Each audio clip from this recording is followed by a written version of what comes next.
जय श्री कृष्ण दोस्तों, जय श्री महाकाल। पितृदोष है अगर आपकी कुंडली में, और अगर आपकी कुंडली में पितृदोष नहीं है, अगर है तो भी और नहीं है तो भी आपको पितृपक्ष शुरू हो रहे हैं। और इस पितृपक्ष में आपको अपने पितरों को खुश करने के लिए कुछ उपाय ज़रूर करने चाहिए, ताकि आपके पितर आपसे प्रसन्न होकर जाएं, आपको बहुत सारा धन दे के जाएँ, आपकी ज़िंदगी में खुशियाँ आएँ। आपकी शादी नहीं हो पा रही है तो शादी हो जाए। जो भी आपकी प्रॉब्लम्स हैं, मकान से रिलेटेड, नौकरी से रिलेटेड, बिजनेस से रिलेटेड, कोई भी परेशानियाँ आ रही हैं तो वो दूर हो जाएंगी अगर आप पितृपक्ष में पितरों के लिए, उनको खुश करने के लिए कुछ उपाय करते हैं और वो खुश होकर जब यहाँ से जाते हैं तो आपको आशीर्वाद दे कर के जाते हैं। अगर पूरे पितृपक्ष में आप उपाय नहीं कर सकते हैं तो आपको जो लास्ट डे होता है, यानी कि 14 अक्टूबर के दिन जो अमावस्या वाला दिन होता है, उस दिन इस उपाय को ज़रूर कर लेना चाहिए। और अगर पूरे 16 दिन, यानी कि 29 तारीख से लेकर के 29 सितंबर से लेकर के 14 अक्टूबर तक अगर आप ये उपाय करते हैं तो बहुत ही अच्छा रहता है। अगर आपकी कुंडली में पितृदोष है या आपके घर पे कोई कार्य नहीं बन रहा है, जैसे कि अगर आपकी कुंडली में पितृदोष है, अगर आपका सूर्य चंद्रमा कमज़ोर है कुंडली में, तो इसका मतलब आपकी कुंडली में पितृदोष है। सूर्य चंद्रमा और राहु एक साथ जब बैठ जाते हैं तो आपकी कुंडली में पितृदोष का निर्माण कर देते हैं। सूर्य चंद्रमा अगर बहुत ज़्यादा खराब होते हैं तो गुरु और मंगल को भी खराब कर देते हैं, और जब ये सब खराब होते हैं तो आपकी कुंडली में पितृदोष बन जाता है।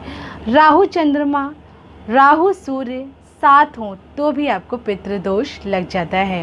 ज़मीन में विवाद हो रहा है तो समझ जाइए कि आपकी कुंडली में पितृदोष है। अगर आपके घर में बहुत ज़्यादा बीमारियां आ रही हैं, एक के बाद एक कोई ना कोई बीमार होता है, या कोई ऐसी बीमारी जो लाइलाज है, तो यानी कि आपकी कुंडली में पितृदोष है। अगर संतान नहीं हो पा रही है तो यानी कि आपकी कुंडली में पितृदोष है। घर में बहुत ज़्यादा कलेश रहता है, लड़ाई झगड़ा बहुत ज़्यादा होता है, तो इसका मतलब कि आपकी कुंडली में पितृदोष है। अगर आपकी शादी में परेशानियां आ रही हैं, शादी से रिलेटेड बहुत ज़्यादा प्रॉब्लम्स हो रही हैं, शादी हो गई है लेकिन शादी में लड़ाई झगड़े होते रहते हैं या डिवोर्स तक बात पहुंच गई है, अगर शादी हो ही नहीं रही है तो भी आपकी कुंडली में पितृदोष है। इसका मतलब कि आपकी कुंडली में पितृदोष है। करियर सेटल नहीं हो पा रहा है, बहुत समय से आप जॉब करते हैं फिर छूट जाती है, फिर करते हैं फिर छूट जाती है, बिजनेस कुछ टाइम तक ग्रो करता है लेकिन फिर नहीं करता है, लॉस हो जाता है। इसका मतलब कि ये सारे दोष आपकी कुंडली में पितृदोष है। अगर आपको ऐसे कोई भी लक्षण अपने आसपास नज़र आ रहे हैं तो इसका मतलब कि आपकी कुंडली में पितृदोष है। तो आपको पितृदोष का निवारण ज़रूर करना चाहिए, और इसके लिए किसी पंडित के पास जाने की आपको बिल्कुल भी ज़रूरत नहीं है। आप ये छोटे छोटे उपाय करिए, इसी से आपको बहुत ज़्यादा लाभ हो जाएगा। मैं एस्ट्रोलॉजर मीनाक्षी अपने चैनल पर आप लोगों का स्वागत करती हूँ और दिल से अभिनंदन करती हूँ। एस्ट्रोलॉजर मीनाक्षी के नाम से आप मुझे इंस्टाग्राम पे फॉलो कर सकते हैं, और एस्ट्रोलॉजर मीनाक्षी के नाम से आप मुझे मेरे फेसबुक पेज पर भी फॉलो कर सकते हैं। और अगर आप मुझसे कोई क्वेश्चन पूछना चाहते हैं, आप जानना चाहते हैं कि आपकी कुंडली में पितृदोष है या नहीं, या कोई भी और क्वेश्चन है आपका, तो आप मुझसे कॉन्टैक्ट कर सकते हैं। अब आपको आगे क्या करना है वो मैं आपको बता देती हूँ, लेकिन उससे पहले मेरे इस चैनल को लाइक ज़रूर कर दीजिए, शेयर कर दीजिए और सब्सक्राइब कर दीजिए। अगर आप मेरे चैनल पर पहली बार आए हैं तो इसको सब्सक्राइब ज़रूर करिए। आप लोगों का सपोर्ट और आप लोगों का प्यार मेरे लिए बहुत ज़रूरी है। Thank you so much. अब आपको क्या करना है उपाय वो मैं आपको बताती हूँ। अगर आपको ऐसे कोई भी लक्षण दिख रहे हैं तो आपको जितने भी दिन पितृपक्ष चल रहे हैं उतने दिनों में आपको किसी गरीब इंसान को, किसी मजदूर को भोजन ज़रूर कराना चाहिए। अपने घर के सारे सदस्यों का हाथ लगवा करके किसी एक इंसान को ही आप रोज़ डेली भोजन करा सकते हैं। इससे आपको पितृदोष धीरे धीरे करके दूर हो जाएगा। अगर कोई नहीं मिल रहा है आपको तो एक और उपाय मैं आपको बताती हूँ। थोड़े से एक देसी घी का दिया ले लीजिए, मिट्टी में देसी मिट्टी का दीपक ले लीजिए, उसमें देसी घी डाल लीजिए और एक जोत बना लीजिए, तैयार कर लीजिए, और शिवालय में जाकर के शिवलिंग के पास रोज़ प्रदोष काल में वहाँ पर दिया जलाइए। जितने भी दिन पितृपक्ष चल रहे हैं ये 16 दिनों में आपको शिव जी के मंदिर में जाकर के इस दिए को जलाना चाहिए। ऐसा करने से आपका जो पितृदोष है वो धीरे धीरे करके कम होने लगता है और आपके पितृ आपको आशीर्वाद देते हैं। तो इस उपाय को जरूर करिए। एक पीपल का पेड़ एक पीपल का पेड़ आपको इन दिनों में ज़रूर लगवाना चाहिए। ऐसा करने से आपके पितृ आपसे प्रसन्न होते हैं और आपकी कुंडली में पितृदोष समाप्त होता है।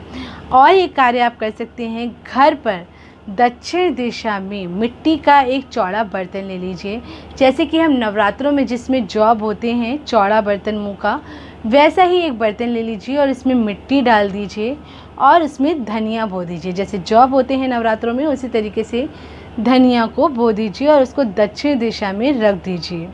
और उसके बाद जब उसमें धनिया तो निकल ही आएगी 16 दिनों में, उसके बाद जब ये 16 दिन हो जाएंगे अमावस्या वाले दिन, आपको इसे प्रवाहित करना है और 16 दिए भी लगाने हैं जहाँ पर आप प्रवाहित करने के जाएंगे। अगर कोई नदी मिल जाती है, आपको कुछ पानी से प्रवाहित करने के लिए मिल जाता है, तो वहाँ जाकर आप इसे प्रवाहित कर दें या फिर किसी पेड़ के नीचे रखाएं और वहाँ पर जाकर के 16 दिए भी जला दें। ऐसा करने से आपका पितृदोष यकीन मानिए बहुत जल्दी ख़त्म होता है और आपको बहुत ज़्यादा लाभ मिलता है। आपकी मनोकामना बहुत जल्दी पूरी होती है। अगर शादी नहीं हो पा रही है, क्योंकि मैं शादी से रिलेटेड ज़्यादातर उपाय बताती हूँ, वैसे कोई भी इस उपाय को कर सकता है। आपकी किसी भी इच्छा के लिए ये उपाय आप कर सकते हैं। अगर आपकी शादी नहीं हो पा रही है तो इस उपाय को करिए, डेफिनेटली आपकी शादी हो जाएगी। अगर आपका व्यापार नहीं चल रहा है तो व्यापार चलने लगेगा। नौकरी में प्रॉब्लम्स आ रही हैं तो आपको मिल जाएगी। आपके पितृ आपको खुश होकर, प्रसन्न होकर जब आपके यहाँ से जाएंगे तो वो आपको सब कुछ दे करके जाएंगे। और देखिए किस तरह से चमत्कारिक रूप से आपको इसका फ़ायदा मिलेगा।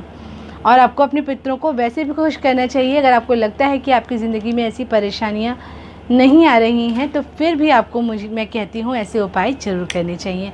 अगर दवाइयों का दान आप कर सकते हैं तो दवाइयों का दान आप करिए। ऐसा करने से भी आपको लाभ होगा और आपके पितृदोष जो है वो धीरे धीरे करके कम हो जाएगा। तो ये छोटे छोटे उपाय हैं, अगर इसको आप करेंगे इन 16 दिनों में, अगर आप करेंगे तो आपको इसका विशेष लाभ मिलेगा। फिर नेक्स्ट वीडियो में आपको फिर से मिलती हूँ मैं। तब तक के लिए अपने और अपनों का ख्याल रखिए। स्वस्थ रहिए, व्यस्त रहिए और मस्त रहिए। जय श्री कृष्ण दोस्तों।